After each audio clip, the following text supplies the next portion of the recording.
Hello, this is my first video as an bona fide ex-Jehovah's Witness. I've been an ex-Jehovah's Witness now for about 5 days. Um, Officially, I've left the congregation. I've left Jehovah's Witnesses. I have nothing more to do with them. I've severed all ties.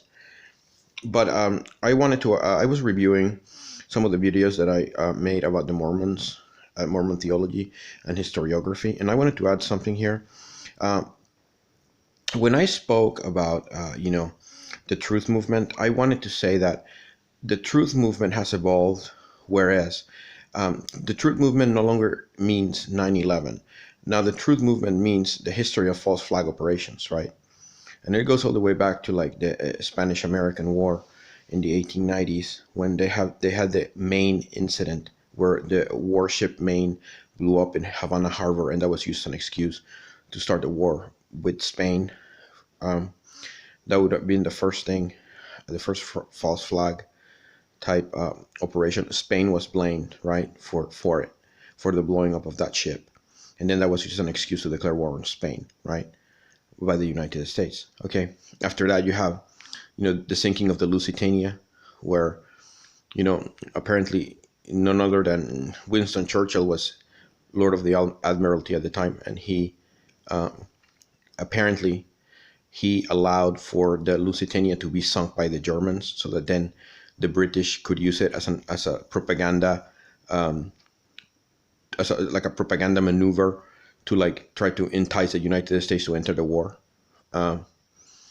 Let's see, what was the other one I looked at?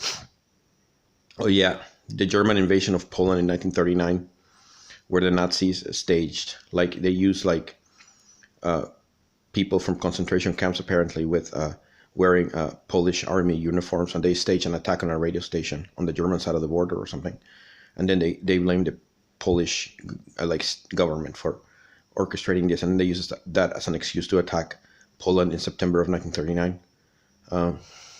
Yeah. Then you have the Gulf of Tonkin incident, where the United States staged the destruction of some gunboats in order to justify its intervention in Vietnam. Yeah, and then you have, of course, Operation Northwoods, which was meant to be used as an excuse to justify action against Cuba. Yeah, and I guess in our times it would be, our times is 20 years ago, but of course 9/11, and the latest theory of 9/11 that I've heard is that, the hijackings were a cover for the demolition. You know what I mean? That's the latest I've heard.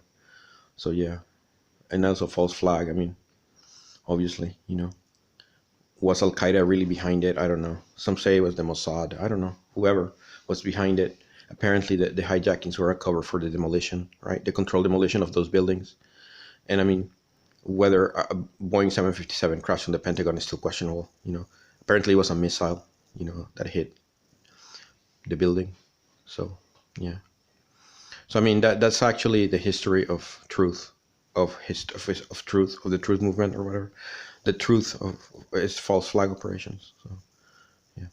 So anyways, I just wanted to point that out. Oh, and another thing I wanted to point out, as far as like pre-Columbian transoceanic contact, I saw this documentary called The Cocaine Mummies. Apparently, and that documentary suggests that they found some like traces of coca leaves, and tobacco apparently in like an Egyptian sarcophagus or whatever. So apparently, some people claim that the Egyptians and the Incas had contact, but yeah. So that's also part of the truth movement. Or I mean, yeah, in a way, transoceanic, pre-Columbian transoceanic contact is, in a way, part of the truth movement, even though it doesn't belong in the category of false flag operations.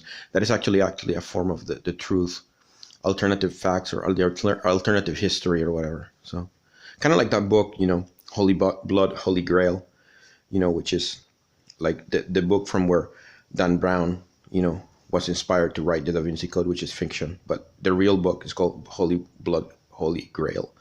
Anyways, I'll put descriptions to all this in the description below. But I just wanted to add this to clarify that I didn't speak about all this when I made the videos about the Mormon theology and historiography and stuff. So anyways, bye bye.